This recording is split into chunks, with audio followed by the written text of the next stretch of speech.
A huge welcome to you all here. Pune International Center, about which Dr. Kelkar will talk a bit about when he'll give his opening remarks. But as part of PIC, I stand here to welcome you all for this program. Before I introduce the stage to you, may I introduce the audience to the stage. So in the audience today, we have members of Pune International Center who come from all walks of life. There are members of the Maratha Chamber, that's an 80-year-plus old organization, members of the other chambers. There are various civil society organizations, and because we organize programs that are open for all, in the best interest on any of the national or state-related topic, any and every Punekar is most welcome to attend. We are also blessed by the senior civil servants who have come here today to attend this program. With that, to the stage, we are very, very honored to host Piyush Goyal ji today here. We are also very thankful to our own trustee and the chairperson of Bharat Forge, Mr. Kalyani, who could find time and who could come over for this program. Dr. Vijay Kelkar, you all know as the Vice President of PIC. He is the one who also made sure that in this week he would stay around here so that he could attend this program. Professor Malik, who participated in writing the policy paper that we will be releasing soon today, he is also here with us. So that's the stage for you. I'm not going to take much time because I know that we already delayed it a bit. May I request Dr. Kelkar to please give his opening remarks and introduce Mantriji.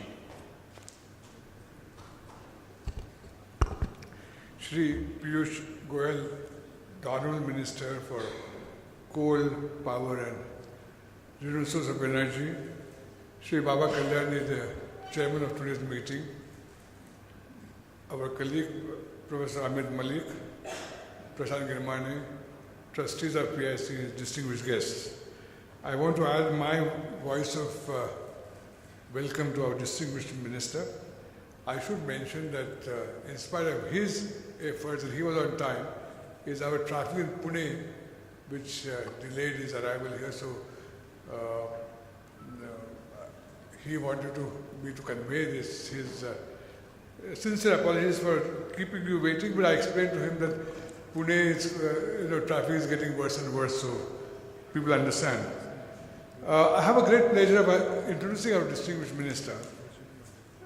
He is one of the most unusual ministers today in the Council of Ministers, perhaps youngest and probably the most ablest member of our Council of Ministers. He is the Minister of State independent charge of power, coal and new and renewable source of energy. He has a distinguished academic record. He is a professional. He topped every exam he appeared, whether in as a chartered accountant or in commerce. I had the pleasure of facing him when I used to be working in the Ministry of Petroleum and Finance Ministry. He used to be ruling member of the standing committee. He was penetrating questions, but always constructive criticism. So we used to learn a lot from him in the ministry, but every intervention of his helped us to improve the bills we were discussing or the activities of the ministry. So without much ado, let me first invite the minister to release our policy brief on Pune as a maximum solar city, and then I'll hand over to Dr. Baba Kalyani to take over from.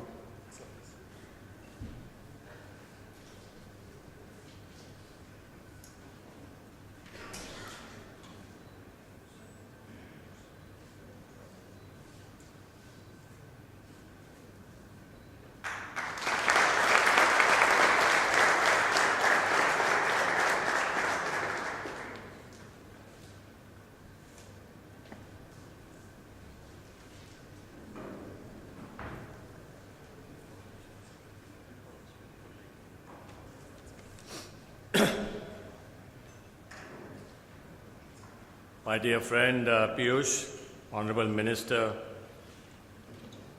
Independent Charge of Power, Coal, Renewable Energy, Dr. Vijay Kelkar, Professor Amitabh Malik, Mr. Girmani, members of the MCCI, members of the PIC, and distinguished ladies and gentlemen. It's a great honor for us to have Piyush here amongst us. I don't know how many of you are following what work he's been doing for the last 1.5 years. But I will just point out two things. A lot of his work has been written in the newspapers. A few weeks ago, the Mint magazine carried an interview of Piyush. But he has two websites which give a continuous output of the work that he's doing. One is on the LED bulbs, Ujjwal Bharat, and it will tell you the difference between yesterday and today in terms of number of LED bulbs that have been installed in the country and the amount of electricity it has saved. And it's quite remarkable. I mean, I have never seen anything like this, even in industry, in terms of information systems that are available. And this is on an all India basis. You can drill down to a state, you can drill down to a city. So he can tell you in Pune how many LED bulbs have been installed and how much of electricity has been saved. And the amounts are quite staggering. I think some $6 billion worth of energy savings coming out of just replacing conventional bulbs with LEDs. The second is his entire initiative on the DISCOM side that has been started, which is perhaps the weakest link in our system of giving electric power to every citizen in this country. And that is also an amazing initiative that he has started, which is also available on our website in terms of information. And I just wish a speedy progress to his DISCOM revolution that he has started, because that fundamentally means that people in industry, people like us who are here, will get power at a very competitive rate and will make our manufacturing far more competitive than what it is today. So I think it's extremely important. You know, in Pune we pay 8.5, 9 rupees a unit for power in industry. And our competitors in the United States and Europe pay 3 rupees and, you know, in many places 2 rupees a unit for power. And I think this has become, at least for the manufacturing sector that depends on power, a big issue in terms of competitiveness. So I don't want to take too much time between you and Piyush. I'd like to invite the Honorable Minister to give us his keynote address.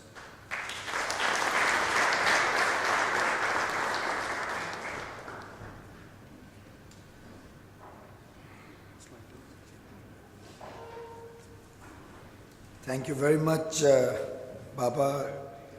Dr. Kalyani has always been a big supporter of all the work that Prime Minister Modi and all of us are trying to do, and we really value your support and continued encouragement.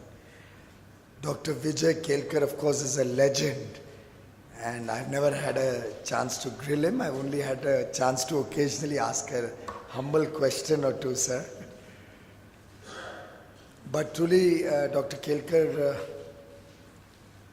what you have contributed to the evolving India story is something for which all of us in the nation shall always be indebted to you. And we continue to receive your guidance. In fact, the last time we met, I had mentioned, or he had mentioned to the Honorable Prime Minister about utilizing the coal reserves of the country better. And he's already today handed over to me a concrete proposal of how it can be done through better underground coal gasification. And so that's Dr. Kelkar, restless to come out with new ideas, new thoughts, and contribute to the India story. Thank you very much, Dr. Kelkar, for all your support. Mr. Professor Amitabh Malik, Shri Prashant Girbane, I had the chance to hear from him about the good work that the Pune International Center has been doing for the last several years, and had a chance to glance at the various thought papers that have come out of this initiative, particularly the Reinventing India that was put out in 2013. And as I was glancing through the index, I found it's a lot of resonance in the work that we are doing from what you had proposed. So I suspect Dr. Kelkar must have handed it over to Mr. Modi before the election.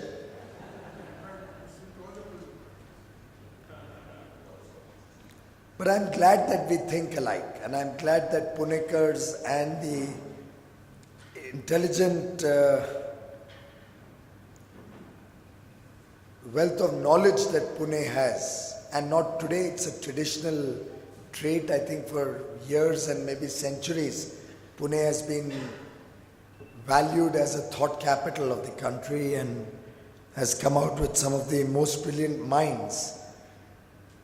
And in that sense, it's very natural that the Pune International Center should come out with such innovative thoughts, new ideas, ways in which we can fast track the India story and take it to the next level.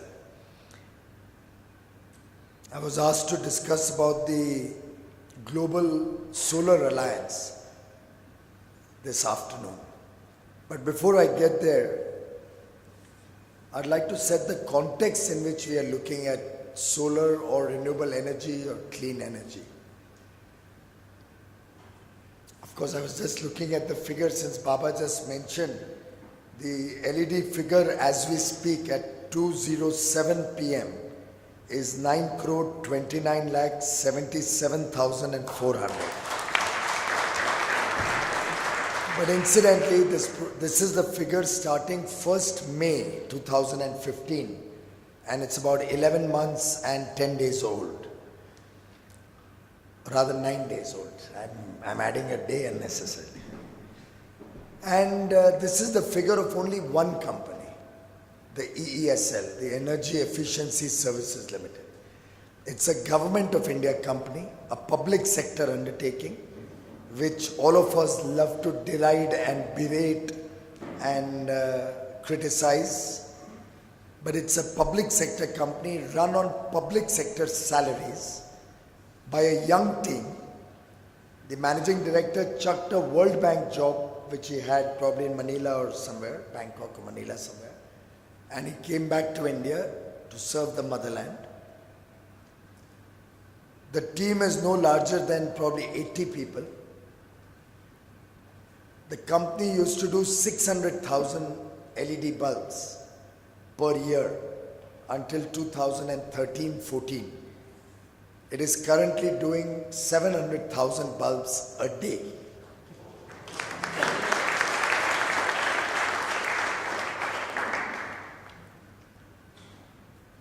And it's an effort which was not something extraordinary. It only needed a change in mindset.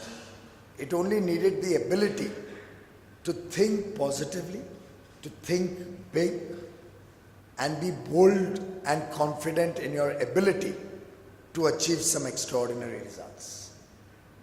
I remember when, in fact, if I don't get quoted or misquoted outside, the reality is I didn't even know that the Bureau of Energy Efficiency exists, and it reports to me till 3 or 4 months after I became a minister. Because there were so many pressing, competing demands on time, and the so-called larger challenges that we thought at that point of time were more important to address. Challenges of screaming headlines. I don't know if Pune had that, but I would receive those headlines every morning when I got up, that 2/3 of the power plants in the country are running on critical stocks. Maybe 20-30 of the large plants were running with 0 days of coal stock. So I'm sure Baba Kalyani will be happy. He'll call it just-in-time inventory. Only I don't know whether power plants can work in just-in-time inventory. So you literally had the rakes coming in and going straight into the boilers. And of course, if any of you remembers, but public memory being short, and sometimes it's good it's short, because then you'll remember how India used to work before 26th May 2014 and feel demoralized. But when I became a minister, I took charge on 27th of May, and there was a huge storm in Delhi. A thunderstorm because of which, I don't know if Anu remembers those days if she was coming to Delhi, that Delhi witnessed for almost a couple of months huge power outages and tremendous problems because that storm had taken down 5 of the major transmission lines coming into the city. And the national capital had never planned for even a possible eventuality, which was not something which was unheard of, like a storm coming into the capital.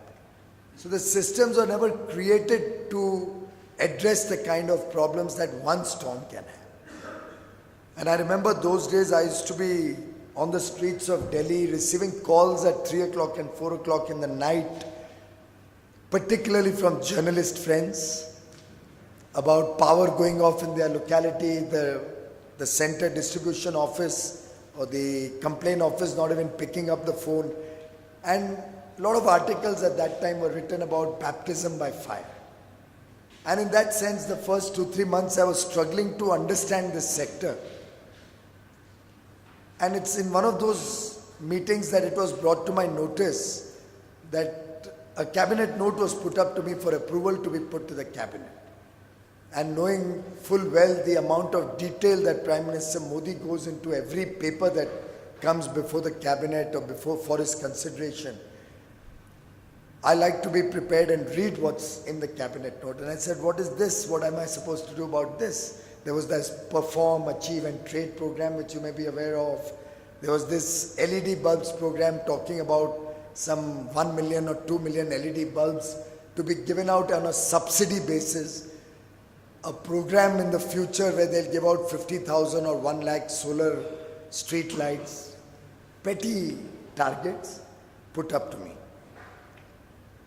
I said, if I put this up to the cabinet, I'm certainly going to lose my job. And then as we got thinking and seeing what's happening, we realized the huge potential of LED bulbs. India had moved a little away from the incandescent bulbs into CFLs, and technologies evolved, so at that point of time it was thought to be great energy saver. In hindsight, of course, it's very easy for me to say that it should never have been brought to India given the very, very severe risk of mercury contamination in the ground that the disposal of these CFLs is causing to India. But I won't go into that history, but when I looked at the program potential, I was amazed that India continues to use 770 million incandescent bulbs.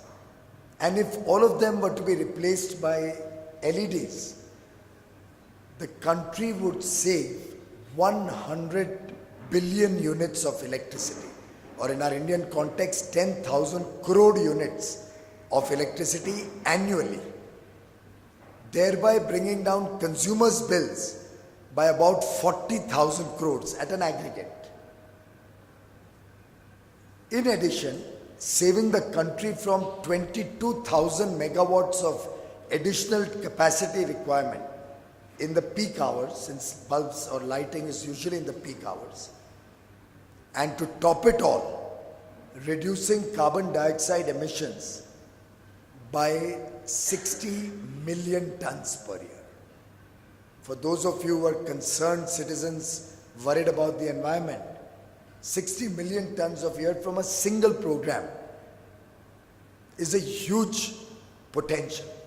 But what were we planning? We were planning 2 or 3 million out of those 770. And that was a cabinet note that had been prepared nearly 1.5 years ago. So it had been doing the rounds for 1.5 years when it first was put up to me in August or so of 2014. I tried to suggest to my colleagues that, let's scrap it and let's rework it. But then they pointed out to me that if we don't get it approved by the cabinet, the budget will lapse. And I'm just giving you this whole context because I want to build upon that to show you how we have changed the way government works. So if the budget will lapse, so be it. My guy said, no way. If the budget goes, we are finished. The department has to wind up. We have no money for salaries. And then we'll never get the money back from finance if it goes. So let's grab it while it's there. So well, helplessly I approved it. It went to cabinet. Prime Minister scolded me for it.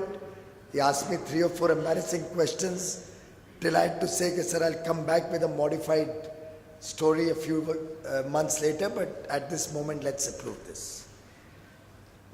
When I came back, I just spoke from the top of my hat to my team about what was possible to do in this.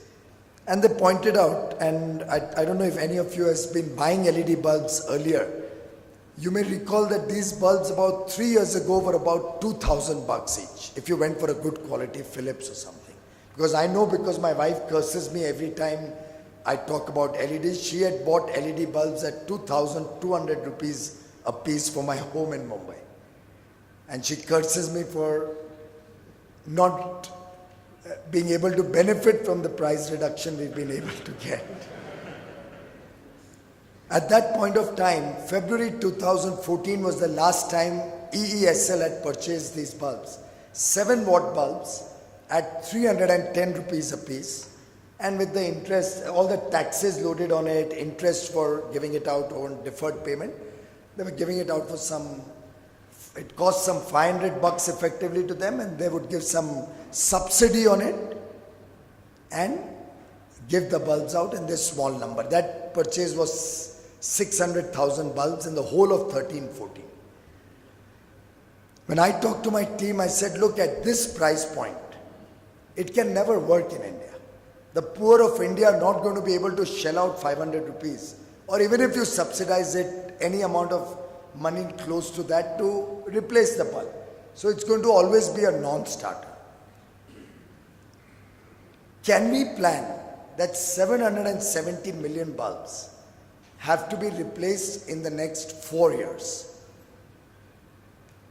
And can we use economies of scale and bring in competition from all across the world and build up the manufacturing base in India to leverage on India's competitive advantage?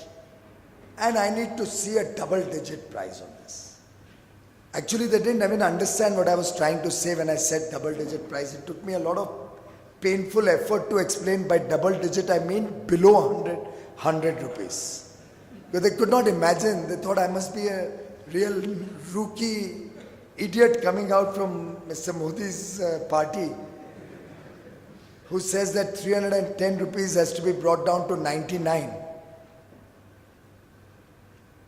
and that we should be giving out these bulbs without a single rupee subsidy.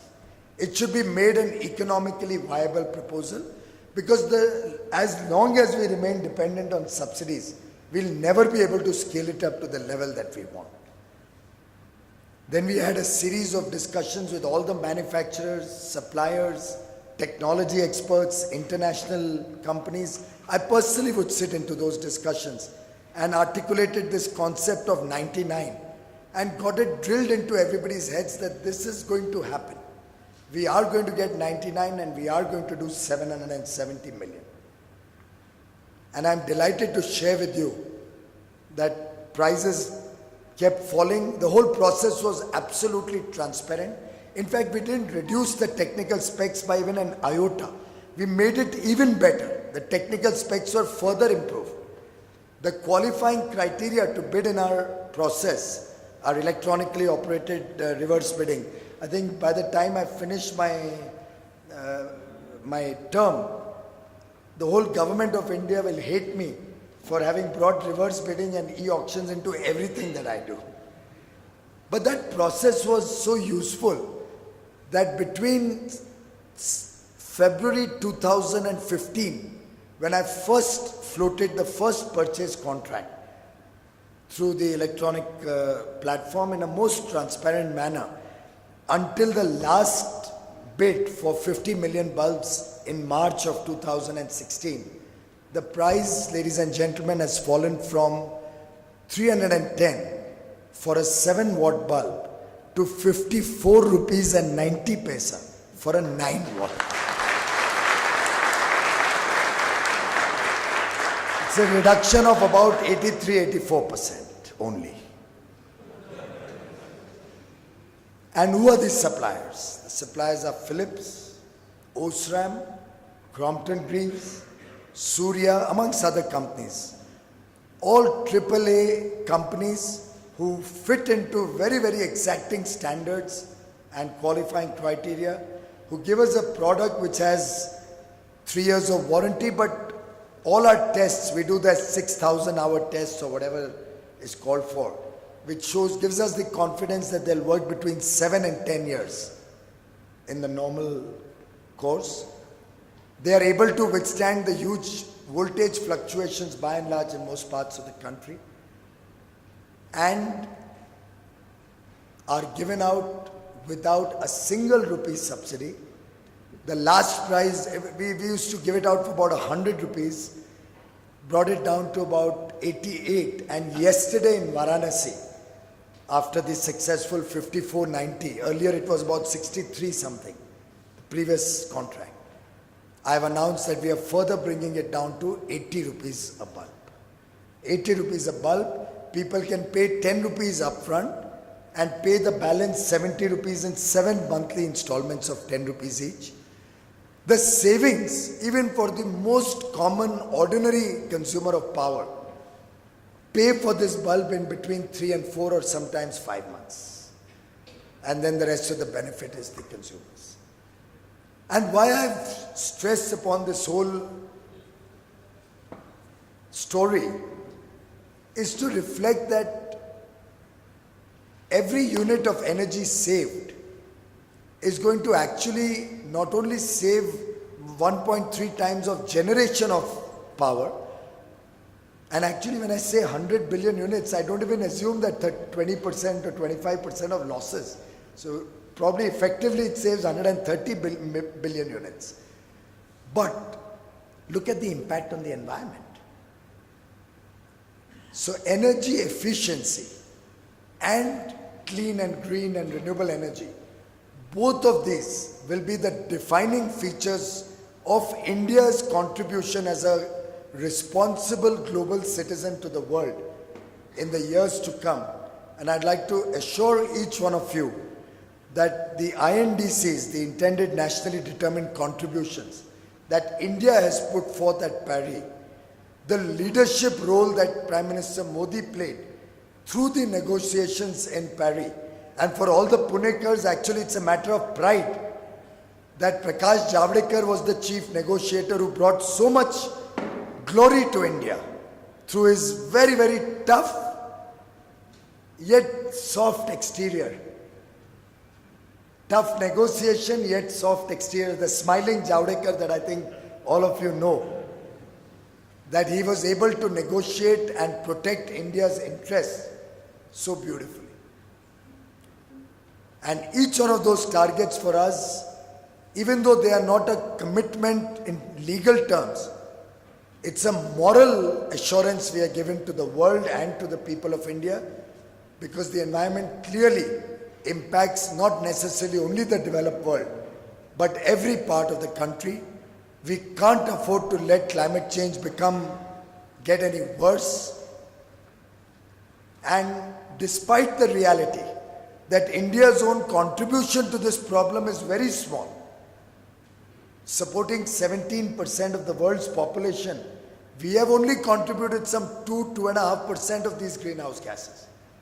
It's the United States and Europe supporting barely 10-12% of the world's population who put out more than 50% of these carbon, these greenhouse gases up there. And I'm very, very sorry to share with you that they are doing nothing concrete, nothing of substance, nothing of significance compared to the contribution to this problem when it comes to addressing the problems of climate change. It's a very, very unfortunate, bitter, inconvenient truth that I'm sharing with you. But India does not want to get daunted by that. Irrespective of any support the rest of the world gives to any significant effort of India's, this government stands committed. Prime Minister Modi, in fact, is on record when President Obama was here to say that we are not doing our solar thrust. We are not focusing on renewable energy. We are not an energy conscious country because of some international pressure. For us, it's an article of faith. This is something India, Indians, and all of us believed in, not today, but for centuries, ever since original traditional Indian history goes back. Because India, we even revere the trees, we revere nature, we revere rivers, we revere the sun. And we recognize the value of the universe. In fact, there's a very native African proverb which says that we do not inherit the earth from our ancestors. We actually borrow it from our children. And effectively, that is the level of commitment that we have taken upon ourselves, that we will leave behind a better planet than the one we inherited in our lifetimes, so that these young children and the next generation understands the value of the universe of natural resources and takes this movement forward. And hopefully this global effort can save the planet from a potential catastrophe. In some sense, as the world is evolving and developing newer and newer technologies, India hopes to be at the forefront of this movement. And the same thing we did with LEDs found resonance in our effort to introduce solar into India in a big way. When I became minister, by coincidence, I don't know why, but I'd actually penned down a book which never got published. I got busy with the election soon after I'd just completed it. And then I thought that we have a party manifesto. I should not be putting out something which can at some point of times be at variance. And then I became a minister, so now I can't be giving advice to myself publicly what I have to do. But in that I had penned down a whole ecosystem where we should plan for 100 gigawatt of solar for the country. That was somewhere late 2013. And I remember I'd gone for my daughter's school program to London. And between two programs, I had about a week in London where I was quite free. So I called my colleague and I used to actually talk to him, and he used to record it on his phone as we walked at Hyde Park for hours and hours. And one of the topics that I'd written about was this 100 gigawatt solar. It's probably God's own way of challenging you that, okay, you want to give fancy ideas? Let's see if you can do it yourself. And I got this opportunity. I articulated the concept of 100 gigs for India. At that point of time, the Indian solar mission had planned for 20,000 megawatts by 2022. When I became minister, the actual achievement was 2,400 or thereabouts. And by the way, the Ministry of New and Renewable Energy, earlier a department and then a ministry, has been around for 32 years. 2,400 megawatts of solar in 2014. When I first talked of 1 lakh megawatts, you can imagine the ridicule that I had to face. Senior secretaries of the government of India would go to meet Prime Minister Modi, Finance Minister, ridicule the idea. They used to get a little worried that maybe what they're saying, they're all experienced senior people. Fortunately, Vijayji was not there, otherwise probably they would all have had to take a piece of mind from Vijayji, because he would have certainly supported this thinking. But I got flagged from almost every quarter across the board, the power sector, the power producers, power associations, my own department. They pointed out all the possible challenges that can come in. And I don't say that all the challenges have got mitigated as yet. But I'm delighted that my Prime Minister had the confidence and the courage of conviction to accept this challenge. And today, India has embarked on the world's most ambitious solar program. It's the largest program in the history of mankind that has been embarked on in the solar sphere. We are committed to doing 100,000 megawatts by 2022. And I'm happy to share with you that in the last 12 months just gone by, we have opened out for bidding 21,000 megawatts of solar projects, all of which come with a PPA, most of them in solar parks where we also assist by giving land and transmission ability. And I'm very confident that from our current level, which in this current year we've added about 3,500 or so megawatt, I'm fairly confident that next year we'll add more than 12,000 megawatt of solar power to the country's grid in 1 year alone. In one of my talks recently, I mentioned that by 2017, India would cross 20,000 megawatt of solar power, a target we originally had set for 2022, 5 years ahead of schedule. Of course, it was misquoted, and for a day when I was shocked when it was written that we'll cross 1 lakh in 2017, and we've already done 20,000. It was a PTI report, and we had to go scrambling to them to correct that report, because I don't think even I can do that supernatural. But it's clearly possible if one challenges your own ability and is willing to work with an open mind. Prioritize what your work has to be. Do a root cause analysis, whatever is required to be done. Figure out what is the inhibiting factor, where does the problem come from. I mean, of course, I should actually not be saying all this. These are all Baba Kalyani's management principles. He's our management guru. But then those principles apply equally to government. Unless we provide decisive leaderships, you're willing to bite the bullet. Unless you are confident in your own ability to achieve and in fact overachieve wherever circumstances require. Unless you're willing to commit to yourself and then implement in an honest and transparent fashion what you are wanting to do.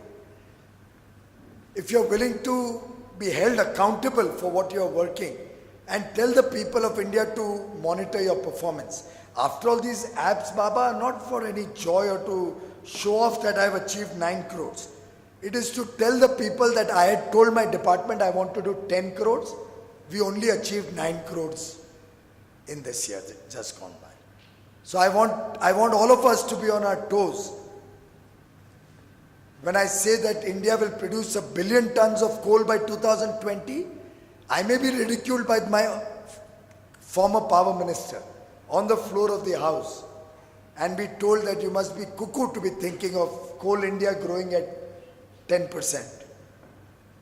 But then unless we are willing to dream big, we are never going to be able to achieve even the 8.6% Coal India grew last year by. And we'll never be able to get out of the syndrome of 2/3 of the power plants based on coal running on critical stocks. But see what 2 years can do. In the first year, Coal India grew 6.9%, and we only had 10 months in that year. We came in end of May. The year 14-15, Coal India output was 32 million tons more than the previous year. And it was more than the previous 4 years put together. The previous 4 years, 10 to 14, that company grew by 31 million tons, 14-15 by 32 million tons, 15-16 by 42 million tons further. And actually at one point, Coal India was growing at 9.8% in this year just gone by. We actually had to regulate production because we didn't have enough offtake. We were not able to move coal out I used to keep driving them and they used to hold their hands and say, Sir, aag lag jayegi, we'll all be in jail. Please allow us to pull back on production. So I had to allow them to come down from 9.8 to 8.6 to maintain the level of stocks that the mines can hold. But all of this is possible because that's India's strength. What India lacked was the ability to think big, to believe in scale, to navigate it skillfully, to do it on defined timelines, speed. I hope the municipal commissioner didn't feel bad. I was just talking to him before I came in. He's left, I believe. Yeah, CM is coming. So good he's left because he wouldn't have liked what I'm going to say. Now, it pains me when I travel anywhere, and it's not paining me today. It pained me even 5 years ago, it pained me 20 years ago, just like it pains any of you in this group here. When you pass by a flyover, it took me 1 hour to come a distance I was told will take 20 minutes by my staff. Took us 1 hour. We left at about 12:50 or so. Right? You were there. And along the way I was seeing flyover being constructed, not one person working on it. Now, it's a harsh reality of India. It's not as if it's unique only to Pune or to that flyover. We have these problems all across. But why can we not plan that if a work starts, it has to have 24/7 work and end in a defined time frame? And it's precisely for that reason, Baba, that yesterday in Varanasi, when I started the work of underground cabling in the old city of Varanasi, you know, the place where Kashi Vishwanath temple and that congested Varanasi, that all of you, if any of you has visited, may be aware of. Yesterday I started the work on the ground. I was told it will take about 1.5 to 2 years. I have challenged them to do it by December, which is 8.5 months from now. The best that they could come up with is 1 year. They said we'll do it in 1 year. I'm continuously going to follow it up. So I've deputed an officer who goes every Tuesday to review the progress of the work there. Every Tuesday. A senior IAS official from Delhi, lady officer, travels to Varanasi, diligently follows up what's happening. And I promise you that that will be a benchmark for how government projects have to be executed in a defined time frame through focused concentration, and to enable me and empower me to get that done. I released an app yesterday in Varanasi. It's Kashi IPDS. You could go to Google Play Store and get it. It's just got developed, so the Apple takes about a month to validate it. After a month, you may get it on your Apple phones also, or through the Apple Store also. But through Google, you can download on your phones. It's called Kashi IPDS, or is it IPDS Kashi? And what does it do? I've put out the entire project in detail, what work has to be carried out, like we would do a PERT chart in our office or in our factory. I've put that out. Only the PERT chart would be difficult on a mobile phone screen, so we've called it milestones and broken up the entire project into 8,800 milestones. And we are monitoring every activity, and as it gets completed, it's logged onto the system so that everybody in the entire Varanasi area knows exactly what was expected, when that part of the work was expected. So if you live in Kalyani Nagar, you should know that from 10th September 2016 to 20th September 2016, the work will be carried out there. This is the nature of work, and this is the quality of goods that will be used. We put that all out transparently through an app to the people for them to monitor the work, ensure it's done on timelines, to the right quality, and can also give feedback, suggestions, complaints, which help us perform better. Now, can we not as a nation think in those terms? Can we not think that if we start a road project, a flyover, if we start a rural village electrification project, we take it start to finish. We don't start 460 railway projects like Suresh Prabhu inherited and add another 30 every year to get a few thumping of desks when the rail budget is presented. But keep adding to the backlog and have a situation that today we have inherited a project in the railways that was started in 1975, 41 years ago, and remains incomplete today. There are times some people say, I didn't get any new project in our constituency. But when you explain to the people, look, you have 12 projects in your area which are incomplete, allow us to focus to complete them so that instead of spending money on security guards or losing whatever infrastructure is created through theft, we complete that. We start getting an economic value through usage of those lines. The people benefit, passengers benefit from traveling on those lines. And actually first focus our money and our resources to implement what's already on the ground. And these are the type of changes, the change in mindset, the self-confidence in the system, energy security, or security on different aspects of India's future, be it energy security, be it water security, be it defense security, be it food security. These are the aspects which are grappling the attention of this government. Only 2 days back, 3 of the ministers sat down to see what we should do with the fertilizer story in India. And the fact that so many years after independence, knowing full well we need a certain level of fertilizer, should India continue to import? And those of you who know this industry will realize that the day India opens a tender, prices just shoot up through the roof. We are the largest buyer of fertilizer internationally. But if we can produce another 60-70 lakh tons and become secure and have 100% production in-house, we can actually save maybe thousands and tens of thousands of crores on fertilizer subsidies. And that is the paper that Honorable Vijay Kelkarji has just shared with me. If we can convert coal to gas and produce fertilizer out of that as the next step, and then maybe petrochemicals and whatnot, all this fossil fuel, the 300 billion tons of fossil fuel that India is blessed with, which would otherwise be used as coal and spew carbon into the atmosphere, can actually be used as a more cleaner fuel, gas, and be a more environmentally friendly way to continue with India's energy security and yet achieve the benefits of development and progress. And towards this ambition, we believe that it is time India does not follow the world, but India starts leading the world. And climate change is one area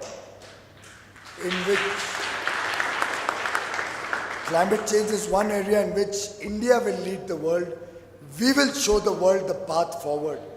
We will demonstrate to the world that just like many of us as children were told by our parents when we walked out of a room, did you switch off the light?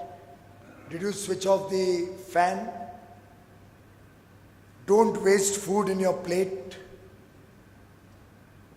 Take as much water to have a shower as is essential. Those were the days. That's traditional India. A conservative society which believed in conservation, effective utilization of scarce resources that we had. I don't think the Western consumer-driven model will work for a country like India with maybe 1/3 of the people still not having 2 square meals a day. And that is the message that Prime Minister Modi took to Paris. That was the struggle in Paris, to talk about sustainable lifestyles, to talk about conservation, to talk about, I must share this with you. I've done it all across the world. The United States of America, who's articulating the inconvenient truth, while India is doing convenient action, continues to use 7 times more coal per capita than India is doing today. In fact, India's coal consumption today is what it was in the United States 150 years ago. In 1860s, America used to consume 0.5 tons of coal per capita, what we do currently, a little more or less. And even today, as we speak, I was invited to a conference on clean energy financing, something which the Western world has been talking of for the last 15 years but has done nothing about. There's a so-called Clean Energy Fund, Clean Climate Fund, where $100 billion were committed. $5-6 billion of pledges are there. Money in the bank is zero. The poor of India who opened those 210 million Jan Dhan accounts are probably better than the world economies. They have put in $6 billion into these accounts. But the world has put in zilch towards clean energy financing. But look at the double standards of these countries. Baba, you go to anywhere, any country in the world, or developed countries, and you look out of your hotel window, post office hours, there is a picture of 12th of January, 9:11 in the evening. I'll have to see which city I was in January. The whole building, it's a 100-story or 50, 70-story building, fully lit up through the night, with not a soul working inside that office. If I had a telescope, I could actually read the paper on that desk. It was so brightly lit up, right outside the hotel room. January would be Paris? No, Paris was November. So this is probably Japan. This is Tokyo. And I can show you, you name the city if I've been there in recent years, recent months. Of course, the icing on the cake is if you take a walk outside the White House and do it at about 8 or 9 o'clock in the morning when it's bright sunlight. Bright as how? And I have those pictures also because I've shared it with Secretary Kerry and Secretary Muniz in America also. All the street lights are on. All. And what are we trying to do in India? We're trying to change all the street lights with LEDs so that they also come with that with a technological solution where we can dim them in the morning hours automatically based on the sunshine in the atmosphere. We can increase the illumination at dusk in the evening as it gets darker. And we could even possibly do some OR on it or something and find ways to conserve energy at the night hours when we need not have it as brightly lit up as Manhattan is or as Sydney is. But clearly, look at the tremendous potential that the world has to become more energy conscious, to save electricity. But in a panel where I tried to mention that what is this waste in America and you're telling us to stop our coal plants, one of the panelists tells me, oh, but where will we sell our energy? It amazes me that a country which talks of encouraging renewable energy goes to the World Trade Organization against India and says, why did you put up 400 megawatt of domestically produced panels? Should have allowed us to compete even in those 400 megawatts that India has produced domestically and put up. And they go to the WTO, win a case for us having protected our domestic industry through domestic content requirement.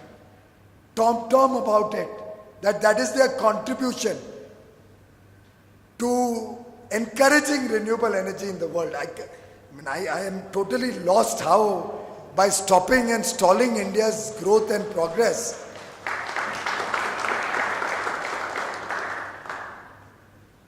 And when did that happen? India's domestic manufacturers had gone to the government before I became a minister to impose anti-dumping duty on solar imports. And rightly so, because they were being dumped into India. I called all of them to my room. I pleaded with them. I had extensive discussions to explain to them that I'll protect you fully. I'll ensure every piece that you produce, we will procure. But allow us to think of 100 gigawatts. Because if we impose anti-dumping duty, I won't even be able to do the 20 gigawatt that's originally planned. This was about a year and a half ago. In fact, 2 years ago. 22nd of May, 2014, before I became a minister, Commerce Ministry had decided anti-dumping on America, China, Malaysia, another country, Indonesia. 4 countries. I pleaded with domestic manufacturers, don't insist on anti-dumping. We'll kill the solar projects. Solar power will become so expensive, nobody will buy it. I want to, in fact, scale it up so that costs come down.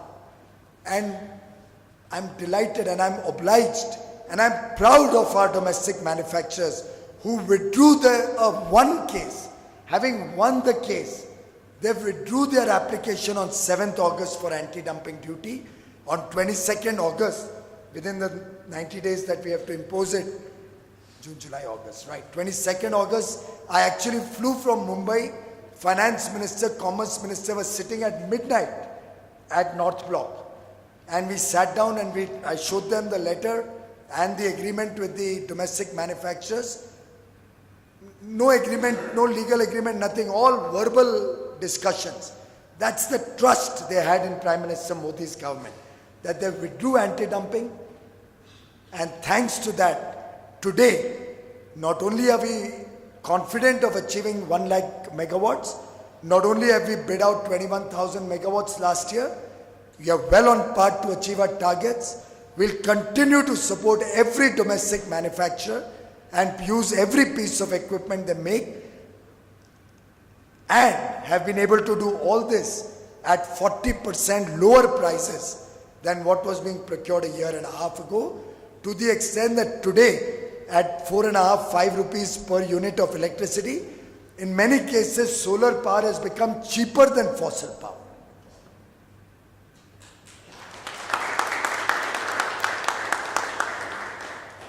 A little more innovative financing, if it comes in, some long tenor funds come from support internationally, it could actually go down to sub 4 rupees. And look at the fact that this price is flat for 25 years. Those of you who monitor your bills will know that in the last 10 years, electricity prices would have at least doubled, if not more. So imagine you are going to get power from a natural resource where we don't have to be worried that some foreign country will cut off your supplies. We can never forget what happened in the Chinese aggression or the Bangladesh war, when our defense equipment could not even get spares because these original suppliers, for geopolitical reasons, refused to give us spares. So very often people talk of, why should we open up defense to manufacturing, in which Dr. Kalyani is doing some wonderful work. People talk about free trade in the world. What is free trade? America imposed 267% import duty on steel.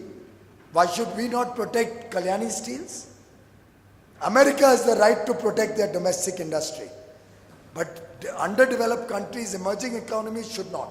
They should open their boundaries to allow foreign capital to flow in, to allow foreign goods to flow in unhindered. Everybody wants a free trade agreement. And Dr. Kelkar I may not find resonance with some of what he was telling us in one of our interactions.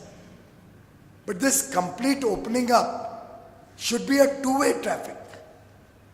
You have surplus capital, you have technologies which you want to, I should not use the word hawk in India, but let's say you want to sell in India.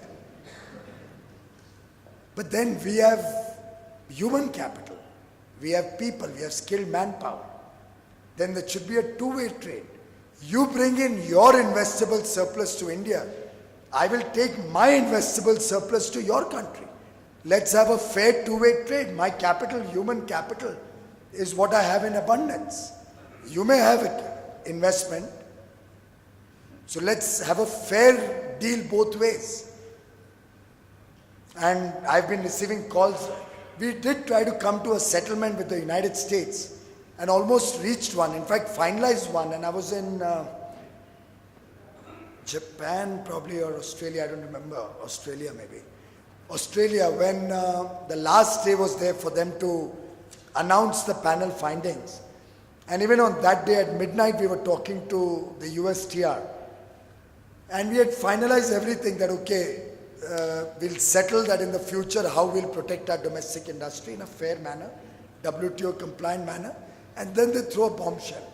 They say, so fine, we'll declare the findings of the panel and we'll simultaneously declare that we have settled. I said, hang on. So you want to say that I made a mistake or I did a crime and that as if you are forgiving me for doing that crime or we have come to a out of court settlement or consent terms? I'm sorry, India does not accept that. If you are really truly honest in the settlement, then withdraw the case just like my domestic manufacturers withdrew the anti-dumping duty request. I didn't have to say that yes, anti-dumping duty request is genuine, but government will now not impose it. They withdrew it. They showed magnanimity. But the Americans wanted to demonstrate to the world a victory, a trade victory. And I told the USTR, I said, look, there are some things that go beyond trade. Tomorrow if there's a terrorist attack on you, will you first bother about the terrorists or about your trade pact? Climate change is no less a challenge to the world. In fact, publicly, the world has recognized terrorism and climate change to be the two biggest challenges before the world. And I would think any forbearance on trade pacts, any concessions on encouraging renewable energy, encouraging clean energy, on making the world a better place to live in, should have actually been welcomed by the world. And this is in a situation where the United States has 16 programs at their states where they give domestic content requirement protection to domestic manufacturers when they procure solar panels in the United States. And I got a call in the last 4 days from the US ambassador, from a senior Indian civil servant who deals with diplomatic issues, a senior person whom we have brought from the United States to help us in government and is a part of my government, all of us asking me, Piyush, what are your thoughts about this solar dispute? Is there still a headroom to negotiate? Because I think Monday they have to finally announce the findings. Rather, the findings are announced, but to make them final. And I have categorically said India does not bow its head under this kind of a pressure. We will fight it out. I will go in appeal. I will continue to protect every domestic manufacturer. I will take every solar equipment that's produced here. In fact, I'm soon coming out with a policy to further encourage manufacturing in India. I'll incentivize that. And I'm going to file 7 and 9, 16 cases on the United States for their violation of WTO policy on solar procurement.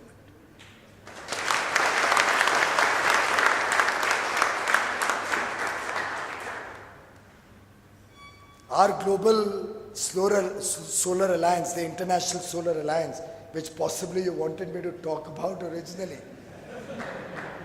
rests precisely on all that I have said so far. It rests on India's commitment that what has happened to India, and a country as large in dimension and scale as India, if this can happen to India, you imagine what happens to the rest of the underdeveloped world, to other emerging economies. It pains me when at Davos, you hear people waxing eloquent that, you know, our company has given 300,000 solar lamps to villagers in Africa. One bulb, one 7 or 9 watt LED bulb lamp. And then they boast further, we've also added a mobile charger. So they've got energy and they've got connected to the world. One solar lamp, it costs under $10. And you're tom-tomming about it. If the world is truly serious about affordable energy access and a decent life for the people, the underprivileged sections of society of the world, then we should be planning a life or a level of existence which is not suboptimal, which has a certain decent standard. We have villages which are going to be connected through off-grid solutions. Remote villages in Arunachal Pradesh. I just finalized that 4 days back with the CM. There are 800 villages in Arunachal Pradesh which are so remote that it will take years for the grid to reach. What would India do before Prime Minister Modi came in? Give a 25 watt small solar panel, 25 watt. So maybe 2 LED bulbs could work in that, not even one fan. And say we've connected them. We've reset the rules of the game. We've said we'll give at least 200 watts. And with that, considering these people have been deprived of energy for 7 decades after independence, living in such a sensitive border area as Arunachal Pradesh, I said we'll not only give you a 200 watt unit free of charge, we'll also give you LED bulbs along with that. We'll give you an LED fan. And I've told my officers, work out where the money will come from. But we'll also give you a small LED television to truly connect you, to show you what's happening in the world, make you feel a part of growth, development, progress that India has made. And the sum and substance of the ISA, the International Solar Alliance of 121 countries, I hope most of them join in. But I'm getting very good traction, particularly from the African 54 nations, the 14 Pacific Island nations, because they recognize that India doesn't behave like a big brother. India deals with a spirit of equality when it talks with all its neighbors, with big and small countries around the world. When Prime Minister Modi talked to the 14 island nations, both in Fiji and then in Jaipur, the respect he gave to a nation whose population is under 1 million was the same respect that he gives to President Obama. And that, ladies and gentlemen, is why the International Solar Alliance has been launched. The effort there is that the whole global world has to be connected with renewable energy, particularly solar energy. All should benefit from energy security, clean energy, better environment. The benefit should be to a scale which is respectable, and India would like to contribute to developing solar energy across the world faster, more effectively, more efficiently. And ISA is going to be that platform which will help us engage with countries around the world, also help the developed countries, if they really so desire, to contribute to the efforts we are doing in other parts of the world. And this international platform, ladies and gentlemen, will help us truly integrate energy as an important part of the global ecosystem, be it in terms of climate change, be it in terms of economics, be it in terms of the financial world. We believe the leadership role that India is providing to the solar energy revolution can best be taken to all parts of the world through a multilateral agency like the International Solar Alliance. I am delighted to inform you that on 22nd April, we shall be opening it up for formal signatures and membership in New York, and I am very confident and hopeful that countries from around the world will participate in that. Those which are not within the Tropic of Cancer and Tropic of Capricorn, beyond the 121 countries, will come in as partner countries. All will benefit from global trade, but also global technology, global finance, and all will chip in to help the rest of the world benefit. The alliance rests on the fundamental belief that India deserves to have a rightful place in the Committee of Nations, and that rightful place can only be achieved when we, as a nation, as Team India, believe in ourselves. We have some optimism, we trust our own ability. This attitude of pessimism and cynicism that is often reflected even in our own international engagements. The kind of pessimism, cynicism, and deriding our own nation that I see often, including, pardon me saying so, sir, captains of industry often, articulating, making comments which are not in India's interest, is a narrative that India needs to change. I hope organizations like the Pune International Center will be in the forefront of this change of mindset, change of attitude, and believe in India and believe in the ability of all of us in this room to make a difference to the world. Thank you very much. Thank you, Mantriji.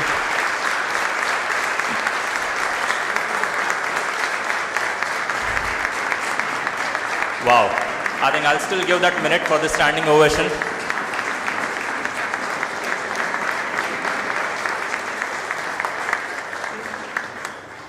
Thank you, Mantriji. May I now request the chairperson of the program, Dr. Kalyani, to please give his concluding remarks, and thereafter Professor Malik would give a vote of thanks. Dr. Kalyani. Oh, sure. I think. First of all, hearing the Honorable Minister Piyush talk about the Solar Alliance, I just want to make 2 or 3 comments. And this is truly in reflection of the leadership Prime Minister Modi is propagating for India. How does India build scale, capability, and confidence in everything it does, whether it's the energy business, whether it's the Make in India initiatives, whether it's the skilling initiatives, whether it's the digital initiatives. I think what you just heard today from Piyush is an example of what is really happening. I mean, an amazing pace of activity going on in his sector. And what the world is beginning to realize right now from India's leadership in solar energy is solar energy can probably be less expensive than conventional energy in the next 5 to 7 years.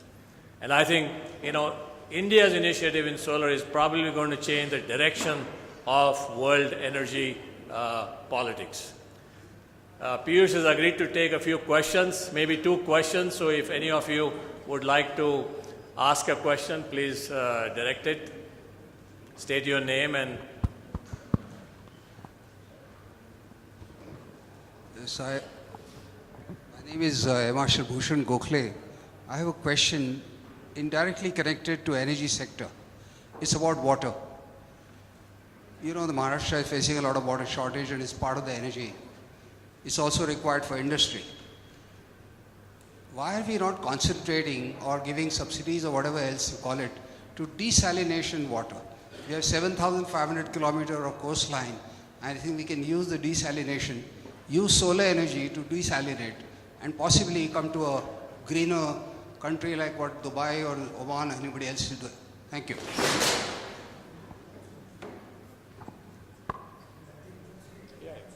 Okay, some other questions I think he will answer. Just 3 questions. So,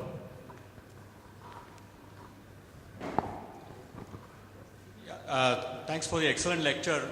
You mentioned a lot of different metrics, but sir, specifically, since we are talking about Pune and urban India, can you share any metrics or targets you have for rooftop solar? Because I think that's one area that is not being exploited actively. We talk about large solar farms, but what our cities can actually contribute out of these 100 gigawatts that you have. Thanks.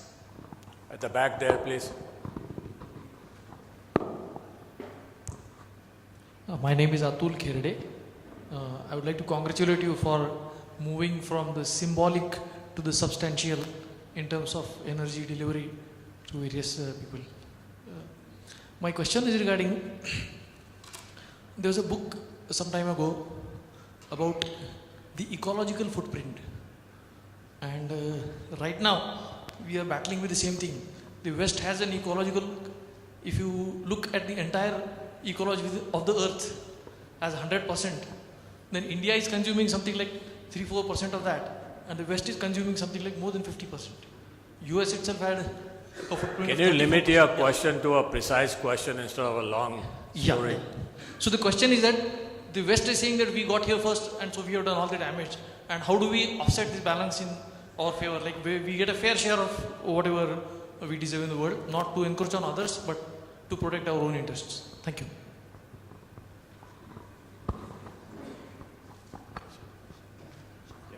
Thank you very much. Well, very good suggestion, Mr. Gokhale. We will have to look at water as a very serious crisis. In fact, I think for the last 15 or 20 years, I've been hearing this story that the next war is going to be fought on water. And I think Singapore and Malaysia probably barely managed to settle terms, otherwise that was where it could have started from. Our own country is faced with severe challenges. Maharashtra, of course, is a crisis of sorts, particularly because of rainfall being deficient continuously. But look at the SYL problem, Punjab, Haryana. Look at the Kaveri water dispute. Across the nation, we have these challenges. While desalination can be thought of, particularly in the era where costs of energy are now coming down, and you'll appreciate the last 2 years, energy prices haven't gone up. It's not about oil or gas. Our domestic energy prices, which has nothing to do with oil or gas, has not gone up. Coal prices have been stable. Solar and wind and all have been made more economical. So we have a possibility to look at desalination. While the bigger stories, desalination can be stopgap and smaller solutions for a country as large as India. I think the real solution lies in the interlinking of rivers, something which I was very passionate about once upon a time. Unfortunately, and there may be a lot of environmentalists here, so I will rather stay away from treading into wrong area. But that's a project which will face stiff resistance from ecologists and environmentalists. Otherwise, to my mind, that's the only solution that India can really solve its water problem with. Otherwise, the whole water table is falling, climate change is impacting the glaciers melting, is impacting the rainfall, water is getting desalinated even in ponds, bore wells are coming up with bad quality water. The crisis is huge.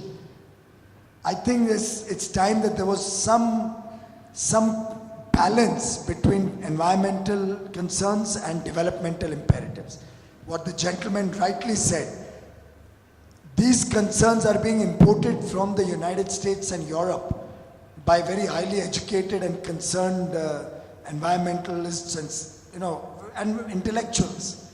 But they are not recognizing the balance that we need to have in an emerging developing country like India. They're not recognizing that what holds good in the United States, and which in any case they don't even follow, that's a different thing, does not necessarily hold good to a person who's not got 2 square meals a day, or to a person who dies because of severe cold or severe heat stroke. At that point of time, I think it's more essential to see that we can reach water to that person. It's more essential to see that we can give energy access at affordable prices. It's more essential to make Indian industry competitive so that jobs are created and people become employable, get some self-reliant lives. So I hope organizations like PIC will play a leadership role in helping navigate the fine balance between development and environment. The rooftop solar is an integral part of our 100 gig program. 40,000 megawatt is what we are hoping to see from rooftops. I don't know why rural Pune does not lead the way in that. Baba, I was just seeing the LED figure, I've just given away the paper. Urban Pune has used about 23 lakh LED bulbs from ESL. Rural Pune, about 3 lakh bulbs. All these factories in Chakan and wherever all your plants are, Pimpri, Chinchwad, all of that. I think it's time that all of these places, industry, business, all starts replacing lighting with LED, starts using your huge rooftops with solar, and the kind of tariffs industry is paying, it pays for itself. So I would urge Pune to lead the way, and our target is 40,000 megawatt by 2022. I'm supporting schools, colleges, hospitals, government buildings through a subsidy, but private enterprise I'm sure can do it on their own. And the advantage is 25-year flat tariff. Don't ever forget that. You'll never get a better deal than that.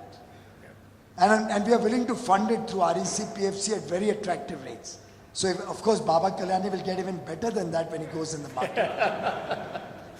And you are right about the ecological footprint. I already spoke about it. It is a matter of shame that they are not willing to cede any carbon space. Javadekar did a fantastic job in getting some of that into the final agreement. And I can assure you, India is not going to bend backward in compromising India's interests when it comes to grabbing the ecological space that we deserve. Thank you, Piyush. And I can assure you that the industry in Pune is moving to LED, is moving to rooftop solar. More because I think we're going to save some money, we're going to get far more competitive. Instead of paying 9.5 rupees a unit for the power that we pay, this is available at a much lower cost, but it is moving very rapidly. I would now request Professor Malik, the convener program committee of PIC, to propose a vote of thanks.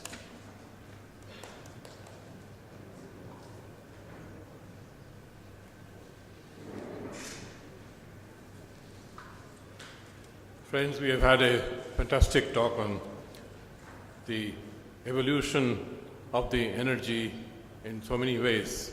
Before I start with my pleasant job of proposing a vote of thanks, may I request our chairman to please hand over a token of appreciation to Honorable Minister.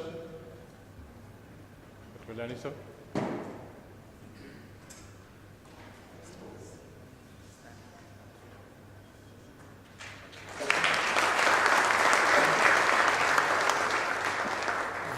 President NCCI, there is a token of appreciation from you to the Minister.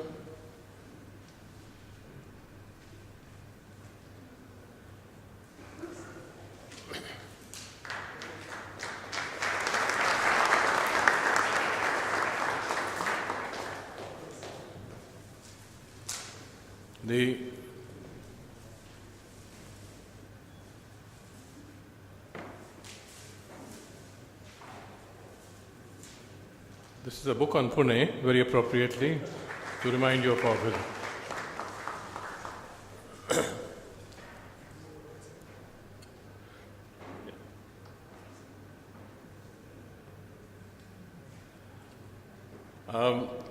The essence of the talk today was that there is a clear awareness, not only over the world, but in our country specifically, that the energy picture has to change, energy dynamic has to change. And before I get on with the job of saying thanks, I would like to say that it's wonderful to have our leadership today so clear in their thought process, so clear in their articulation of what is really important for our country. In one small word, I think we are in for an energy revolution of the kind that we saw the IT revolution about 15 years ago. And that's what we are talking about. So thank you, Mr. Minister, for bringing out so eloquently the issues and the priorities. We all enjoyed that and we'll cherish it. Dr. Kalyani, thank you for chairing the session and sharing your thoughts with us. That was very valuable and very appropriate. Ladies and gentlemen, a meeting is made of the people who are interested in such a meeting, and it's wonderful to see such a large gathering. Thank you very much.